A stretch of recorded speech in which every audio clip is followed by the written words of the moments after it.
Hello, my name's Joe, and what we're going to be looking at is a few little tips to help get the Navmesh inside of Unreal Engine 5 a little bit more precise when using it. If you find this helpful, please do like, subscribe, and hit that bell as it really helps me, and here we go. So what I've done in this scene is I have just laid out a few things here. I've got a tube, some stairs, and I've purposely done this big gap here. You'll see why. I've got some tables just from Unreal Engine just to see what gives us a good example of what happens. So what I've done is when you hit P for Peter on the keyboard, it brings up the Navmesh, which is all green, and this shows us anything that's not green, essentially artificial intelligence can't walk across it. Now the issue is that obviously in some of these things you could actually get closer, like say around here you could actually get closer to the object, the artificial intelligence can get closer, and sometimes you want that.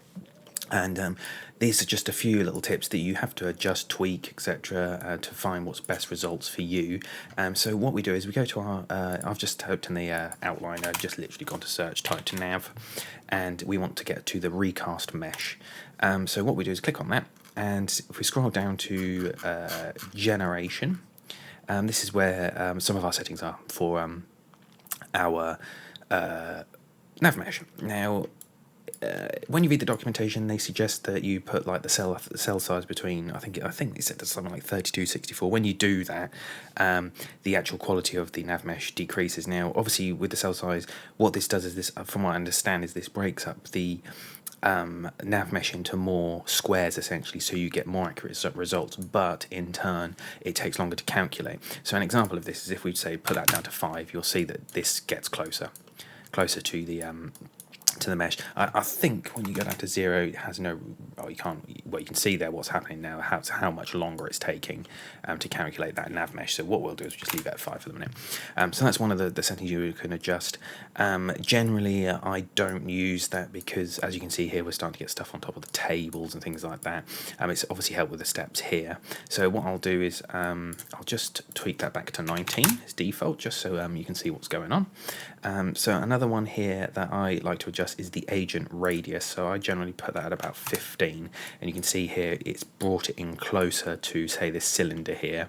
And obviously you could do that coupled with, say, the cell size would give you more of a circle here. But yeah, so I generally just do the agent radius. I find that with the cell size, it could be due to the size of the scenes I'm making and things like that, that it really brings Unreal Engine to a standstill sometimes, and obviously it can be very counterproductive when working. Another one to increase sort of precision and accuracy. Quite often on when you anything slopes and stairs, you'll get gaps in it. So that's why I purposely put this like this. So obviously, if I drag that down, what would happen is it fills the space. But I've purposely done this to show.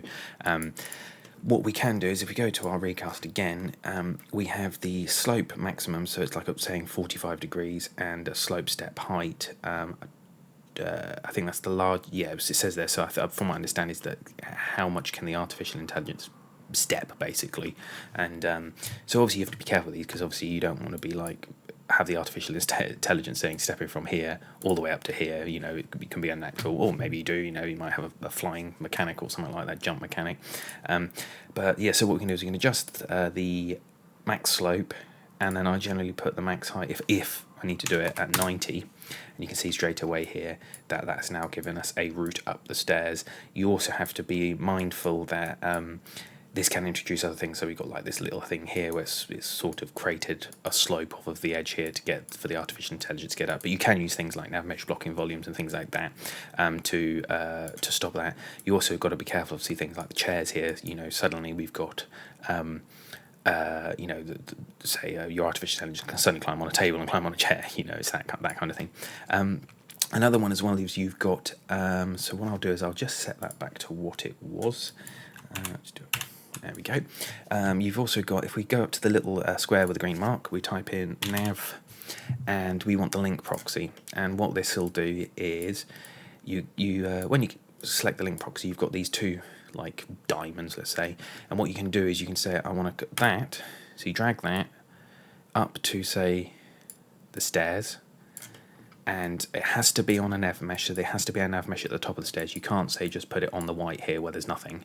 And what they'll do is if there is a gap in the nav mesh, the artificial intelligence will still work its way up there, because it's almost like, well, we know that gap there is not going to be filled anyway, but the artificial intelligence can make it. Now you can set with this as well, you can say that the artificial intelligence can only go one way, for instance. So say, for instance, if you were having the player, let's rotate that around, stepping off of there, so the artificial intelligence, you wouldn't want him to be stepping back on there unless you had a client mechanic for the artificial intelligence, thing like that. So there's a few little things to help adjust your nav meshes. It's, I say, play about with the cell size, the radius, max slope, and the step height, and then we'll sort of, in another tutorial, I'll look into go into some of these other ones as well. But generally, the 4 that I look at personally, and it usually gets good results for me. That coupled with the blocking, nav mesh blocking volumes and things like that, it all comes together very well. So I hope that's helped, and cheers.